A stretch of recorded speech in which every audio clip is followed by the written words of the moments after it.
Okay, so next is Matt Wallen from CAL FIRE, and he's going to tell us what to do in the 24 hours prior to evacuating.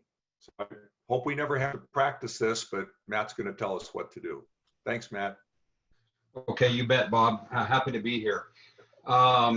So yeah, I was approached to put this together, and just real quick, just some feedback is my initial dissertation was pretty detailed, and I gave it to our PIO officer for review, and she says, you know, you're too smart. A lot of folks are not going to want to get into the details of everything you're talking about. But so we've kind of gleaned it down to some good points for you guys.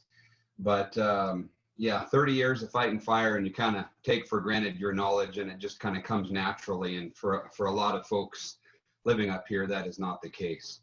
So I was approached by Jeff to put together a 12 to 24 hour, what do I need to do to get my home prepared, my family out safely, and 20 minutes later when I'm driving down the road, I don't snap my fingers and go, oh, darn, I forgot to grab that one thing, you know. So kind of put together some, I actually had to do this 2 years ago in the campfire. I live out of Paradise in the Forest Ranch area, and we didn't think it would get to our neighborhood, but it did. So we actually had about 12 hours to get ready, but never really thinking it was actually going to rip through our neighborhood and take out half the homes. So anyway, number one is going to be heed the information given to you in the warning. Now is the time. I need to move the little window here to take action to save the lives of you and your family. So if you are given that information, let's not treat it like, I was going to make a COVID joke, but that's not appropriate. But let's not treat it like it's something to be taken without a grave, gosh, I'm at loss for words, seriousness. When we get these it takes a lot to put together those notices. So the information that we're sending out to you, whether it's reverse 911 or a code red, is very calculated information at the time. Things happen very quickly on a fire. So please don't get upset if you're told to evacuate now and the fire doesn't get to your neighborhood, maybe at all, which is what we all want. But sometimes, you know, our efforts work and we can stop the fire. But we're giving you the best information in a concise way that we can. So please take heed to that. Number two is work the plan that you've created. So hopefully you have put together an idea, at least, if it's even not in writing, maybe just taking some time and thought prior to a fire, or maybe just kind of thinking about it on a hot, windy summer day. What am I going to do? Where am I going to have my family reconnect if everybody's out doing different things? But, you know, it's best, I would say, to have a checklist. Everybody likes checklists, and honestly, we use them all the time in my fire management world. We have checklist upon checklist upon checklist to do the job that we actually do all the time. But in a time of crisis, you're not thinking straight. An example would be, I'm crisis minded, but when we were told to evacuate, or when I looked at that smoke column early in the day, I went home and I started packing things. I did not need to be told to start evacuating. I have that knowledge. I don't think my wife really did. And I was making very calculated, getting a lot of stuff together, setting it by the door, getting clothes, getting things for our animals. And we kind of laugh about it now. I mean, we were one of the survivors. It did not burn our home down, thankfully. But when you look at all the stuff I grabbed and loaded in the car, it was clothes and important things. I suppose I shouldn't even use that word important, because what my wife grabbed were all the sentimental things. And to me, being a rational guy, that's great that we grabbed grandma's teddy bear, but that's not, so I see both sides. But point is, you're not thinking clearly sometimes unless you have those lists put together. Number 3, personal observation. Do you see or smell smoke? Is it windy? Can you see the smoke column? What is the direction? Is it moving quickly toward you or away from you? Folks, the best thing you can do for learning what that fire is going to do is look at that smoke. And quite frankly, the smoke, that's how I can tell from miles out what I'm going to need to order. I'll look at that smoke. If it's very dense and acrid and building rapidly, I'm going to order a whole bunch of fire engines before I even get there. If it's kind of wispy and light and really not growing in the past 10 or 15 minutes, my pulse rate's going to go down, and I'm going to go, okay, I think we can get this. We're going to have success. So speed up a little bit. I'm sorry. I'm sorry. You're going to have to go a little faster to get through all your slides. Sorry. Yeah. No, that's fine. Get your vehicles filled up with gas. Make sure you have an operational vehicle ready to go. If you have a travel trailer that you're going to look at maybe residing in for a few days or maybe indefinitely until you get a new home, you might want to park that out of the area in the morning and not try to drive on the road when you're being told to evacuate. Stage it somewhere out of the area. I guess we'll move on to the next slide.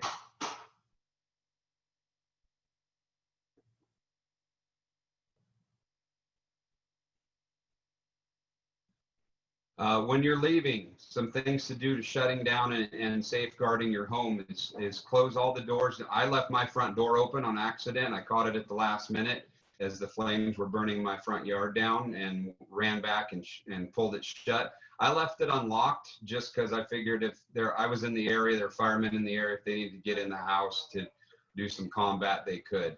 And that was just my common sense. Move flammable furniture to the center of the room away from windows. Yeah, good call. Lighter drapes, maybe leave them not drawn closed because the radiant heat can ignite those. Heavier drapes you could probably shut to keep the radiant heat out. Run over to your propane tank, turn the gas off. We like you to leave the electric on because the lights may help us, and we can address those as a fire department if we need to shut your power off, but leave your lights on. Your HVAC, your heating ventilating system, that will pump and blow smoky air throughout your house, and if you get a fire inside your house, that'll actually help drive the burning conditions by pumping air around. So shut that off altogether. Flammable items. I went back to my house about a half an hour after we evacuated, and I started moving railroad ties that I had for a gardening project away from the house. I took all of our lawn furniture and pulled it away from the house, just left it out in the middle of the yard. And there's some other examples listed there. I don't know if it made this list or not, but another big thing, folks, is vehicles.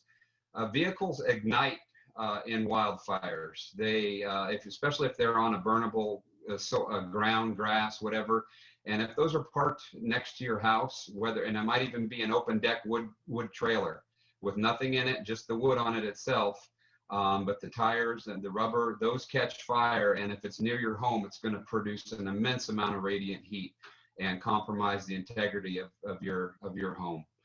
So barbecues, things with propane tanks, you can either push it right up against the house or get it out away from there. But kind of common sense. Look for anything that's going to burn. It's going to be very windy. The ember cast, it's going to be like a shower of orange. That's what I was witnessing in my yard. I was there till the very end, literally barely getting out of our driveway. And the wind and the ember cast was immense, and that starts fires out ahead of the main fire. So yeah, next slide. We covered the barbecue. Don't leave your sprinklers on. So if you're in we need all the water we can to fight the fire. Maybe pre-treat your house ahead of time during the day with wetting plants around your home down very well. Get them nice and saturated, but not as the fire's getting there. We're going to need that water, and sometimes if everybody's leaving their sprinklers on, we don't have enough coming out of our hydrants to even fill our engines. So that's the detriment to that. Now, if you're on your own well, I'm going to let you make that decision. But just think on community water sources, think about that. Is there enough for everyone? Leave exterior lights on, a good call, as you leave, so we can see that there is a house there, and that it's not compromised. If a house is involved in fire, a lot of times the electrics will short circuit, and we might not otherwise know your house needs any attention. Back your car into the driveway, get the vehicles loaded, all doors and windows closed, carry your car keys with you. Cell phones, good idea. Wallets, get those early on. Again, what I was saying, I figured if we didn't get evacuated, I could put everything back, but I was emptying out everything of value in the home, even some fine art that we had, and just staging it by the door. And it's easy to load that way. It's already there, but plan on doing that early on in the day. And that way you're not so rushed at the end, because there's going to be so many things coming at you sideways and left and right that are going to be deterrents and distractors that you won't have a complete job.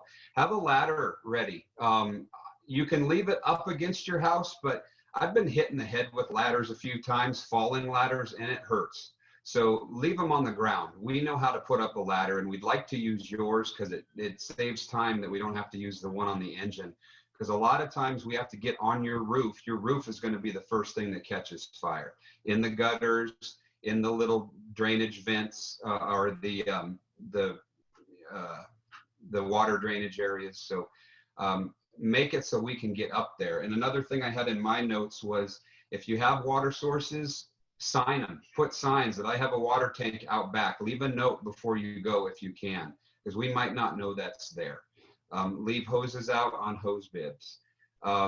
Before you leave during the day, again, you could take time to blow off your roof or sweep out things. That would increase your home survivability tremendously, more than you would ever think. And when we had the Cascade fire down in Loma Rica a few years ago, one of the gentlemen in the neighborhood told me he did that right before the fire came, and his house made it and nobody else on the street did.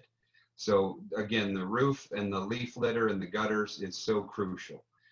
Attic vents, this is something you should already do. You should get a finer mesh, like 1/8 mesh.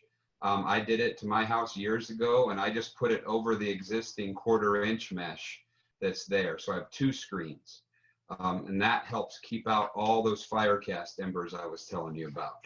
And next slide. I'm sorry, Bob, if I'm going long. I'm just trying to make this relevant for everyone. If you can safely take time to do more, consider the following. Patrol your property and monitor the fire situation. Don't wait for an evacuation order if you feel threatened.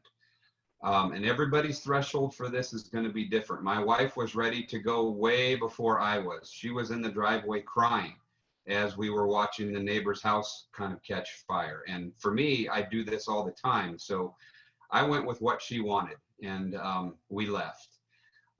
Check on your neighbors, make sure they are all preparing to leave. We did that in our neighborhood. We have about 30 homes, and we did make sure, hey, is so-and-so out? Yeah, they're good. And is so-and-so out? Yeah, they're good. And so I was one of the last ones to leave, but we did do that. That's a good call. Locate your pets, keep them nearby. This should be done way early. Pets were loaded way early. We had them nearby, and we got them in the car right away when we left. And think about the retaining for them. A lot of people don't think about leashes or cat carriers, and we get to somewhere, and then we've got this whole other issue, and you got to leave your animals in the car, and it's kind of a pain. Prepare farm animals for transport, and think about moving them to a safe location early on. Yeah. So I'm gonna probably call it there, Bob. I think I'm over. So is that Yeah, I'll just stop. yeah, I that's, don't know what else you guys have here. we'll, when we get questions, we'll hit those questions, and if we can't answer them live, then we'll certainly answer them in writing. So, Okay. uh, thanks very much, Matt. I appreciate your time and the work on the list. That's great. Okay.